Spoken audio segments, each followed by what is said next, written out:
এইভাবে পিঠার মিশ্রণ বানালে টেস্ট হবে একদম অন্য লেভেলের। প্রথমে চুলায় কড়াই বসালাম। কড়াই গরম হলে দিলাম সামান্য তেল।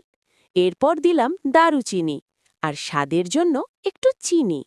এরপর দিলাম দারুচিনি আর স্বাদের জন্য একটু চিনি।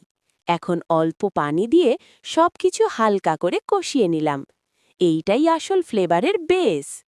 কষানো হয়ে গেলে নামিয়ে নিলাম মিশ্রণটা। তারপর অন্য পাত্রে নিলাম সেমাই বা ময়দা। এখন গরম পানি দিয়ে ধীরে ধীরে গলাতে থাকলাম। কোনো দলা যেন না থাকে, ভালো করে মিশাতে হবে। এইভাবে তৈরি হলো আমাদের পিঠা বানানোর পারফেক্ট মিশ্রণ। নরম, মসৃণ আর একদম রেডি। এখন শুধু পিঠা বানানোর পালা।